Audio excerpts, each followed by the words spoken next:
Welcome to the Bible in a Year, Old and New Testament Bible Reading Plan for 2025, Audio Edition. April 23rd, 2 Samuel chapters 7, 8, and 9, and Luke chapter 19, verses 1 to 28.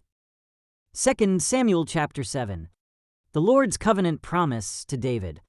When King David was settled in his palace, and the Lord had given him rest from all the surrounding enemies, the king summoned Nathan the prophet. "Look," David said, "I am living in a beautiful cedar palace, but the ark of God is out there in a tent."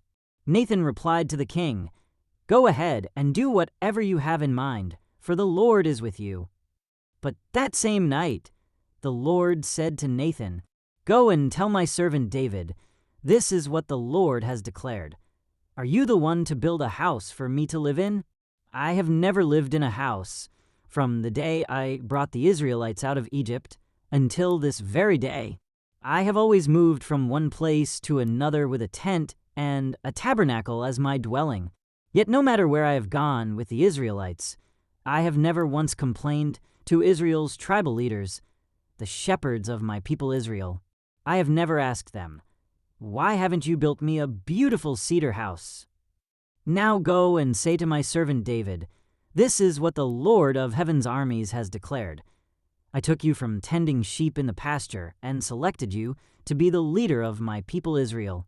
I have been with you wherever you have gone, and I have destroyed all your enemies before your eyes. Now I will make your name as famous as anyone who has ever lived on the earth, and I will provide a homeland for my people Israel, planting them in a secure place where they will never be disturbed.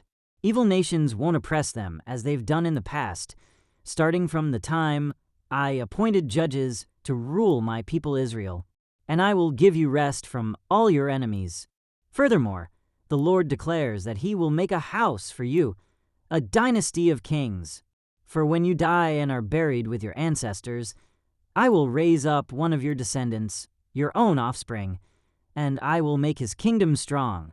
He is the one who will build a house, a temple for my name, and I will secure his royal throne forever. I will be his father, and he will be my son. If he sins, I will correct and discipline him with the rod, like any father would do. But my favor will not be taken from him as I took it from Saul, whom I removed from your sight. Your house and your kingdom will continue before me for all time, and your throne will be secure forever." So Nathan went back to David and told him everything the Lord had said in this vision. David's prayer of thanks. Then King David went in and sat before the Lord and prayed, "Who am I, O sovereign Lord, and what is my family, that you have brought me this far? And now, sovereign Lord, in addition to everything else, you speak of giving your servant a lasting dynasty. Do you deal with everyone this way, O sovereign Lord? What more can I say to you? You know what your servant is really like, sovereign Lord. Because of your promise, and according to your will, you have done all these great things and have made them known to your servant. How great you are, O sovereign Lord! There is no one like you. We have never even heard of another God like you. What other nation on earth is like your people Israel? What other nation, O God, have you redeemed from slavery to be your own people? You made a great name for yourself when you redeemed your people from Egypt. You performed awesome miracles and drove out the nations and gods that stood in their way. You made Israel your very own people forever, and you, O Lord, became their God. And now, O Lord God, I am your servant. Do as you have promised concerning me and my family. Confirm it as a promise that will last forever, and may your name be honored forever, so that everyone will say, 'The Lord of heaven's armies is God over Israel.' And may the house of your servant David continue before you forever. O Lord of heaven's armies, God of Israel, I have been bold enough to pray this prayer to you, because you have revealed all this to your servant, saying, 'I will build a house for you, a dynasty of kings.' For you are God, O sovereign Lord. Your words are truth, and you have promised these good things to your servant. And now, may it please you to bless the house of your servant, so that it may continue forever before you. For you have spoken. And when you grant a blessing to your servant, O sovereign Lord, it is an eternal blessing. 2 Samuel chapter 8. David's military victories. After this, David defeated and subdued the Philistines by conquering Gath, their largest town. David also conquered the land of Moab. He made the people lie down on the ground in a row, and he measured them off in groups with a length of rope.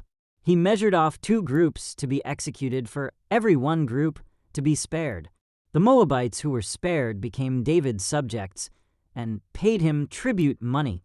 David also destroyed the forces of Hadadezer son of Rehob, king of Zobah, when Hadadezer marched out to strengthen his control along the Euphrates River.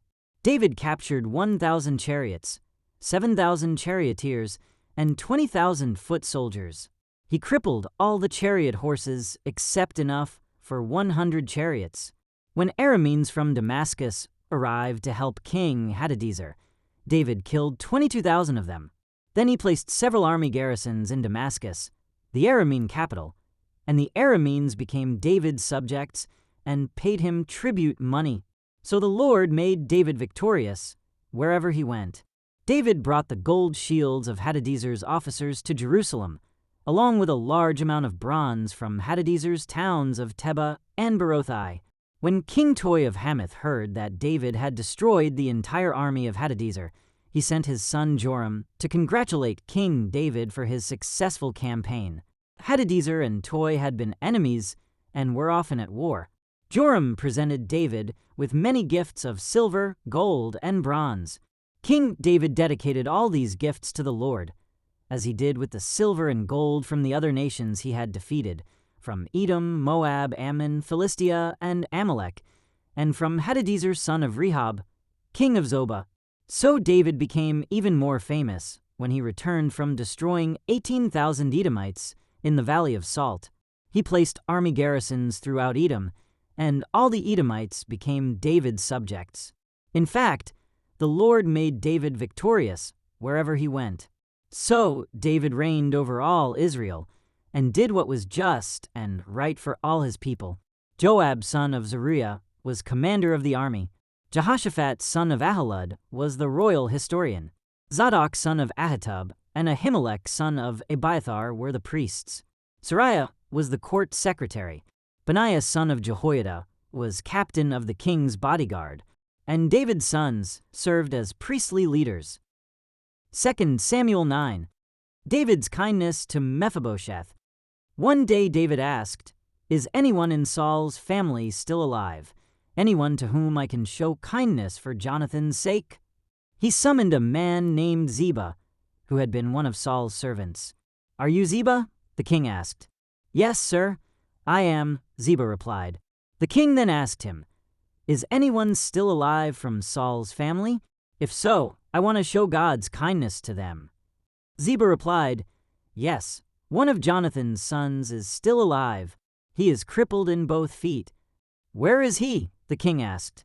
"In Lodabar," Ziba told him, "at the home of Machir son of Ammiel."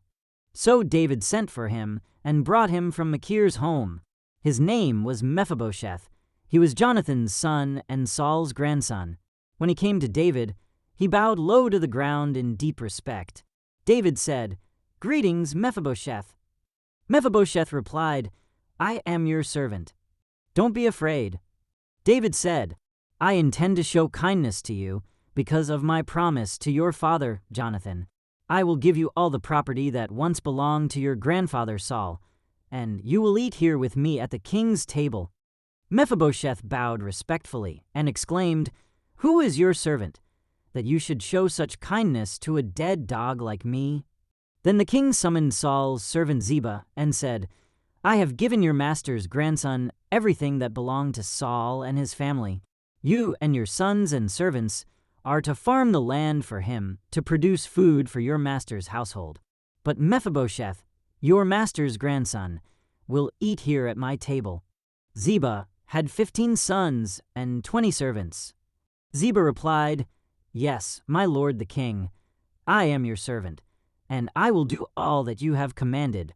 And from that time on, Mephibosheth ate regularly at David's table, like one of the king's own sons.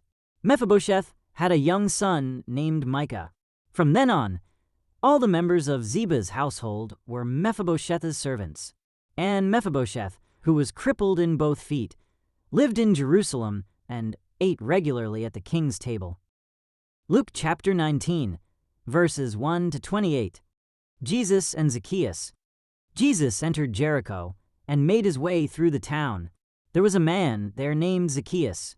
He was the chief tax collector in the region, and he had become very rich.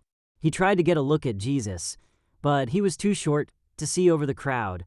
So he ran ahead and climbed a sycamore fig tree beside the road, for Jesus was going to pass that way. When Jesus came by, he looked up at Zacchaeus and called him by name. "Zacchaeus," he said, "quick, come down. I must be a guest in your home today." Zacchaeus quickly climbed down and took Jesus to his house in great excitement and joy. But the people were displeased. "He has gone to be the guest of a notorious sinner," they grumbled. Meanwhile, Zacchaeus stood before the Lord and said, "I will give half my wealth to the poor, Lord, and if I have cheated people on their taxes, I will give them back 4 times as much." Jesus responded, "Salvation has come to this home today, for this man has shown himself to be a true son of Abraham. For the Son of Man came to seek and save those who are lost." Parable of the 10 servants. The crowd was listening to everything Jesus said, and because he was nearing Jerusalem, he told them a story to correct the impression that the kingdom of God would begin right away. He said, "A nobleman was called away to a distant empire to be crowned king and then return. Before he left, he called together 10 of his servants and divided among them 10 pounds of silver, saying, 'Invest this for me while I am gone.' But his people hated him and sent a delegation after him to say, 'We do not want him to be our king.' After he was crowned king, he returned and called in the servants to whom he had given the money. He wanted to find out what their profits were. The first servant reported, 'Master, I invested your money and made 10 times the original amount.' 'Well done,' the king exclaimed. 'You are a good servant. You have been faithful with the little I entrusted to you, so you will be governor of 10 cities as your reward.' The next servant reported, 'Master, I invested your money and made 5 times the original amount.'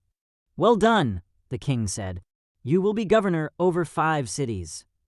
But the third servant brought back only the original amount of money and said, 'Master, I hid your money and kept it safe. I was afraid because you are a hard man to deal with, taking what isn't yours and harvesting crops you didn't plant.' 'You wicked servant,' the king roared. 'Your own words condemn you. If you knew that I'm a hard man who takes what isn't mine and harvests crops I didn't plant, why didn't you deposit my money in the bank? At least I could have gotten some interest on it.' Then, turning to the others standing nearby, the king ordered, 'Take the money from this servant and give it to the one who has 10 pounds. "'But, master,' they said, 'he already has 10 pounds. "'Yes,' the king replied, 'and to those who use well what they are given, even more will be given.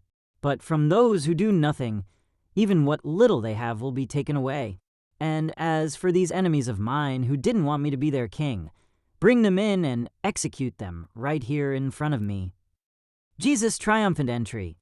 After telling this story, Jesus went on toward Jerusalem, walking ahead of his disciples. Thank you for joining as we read through the Bible in 1 year. This has been day 113.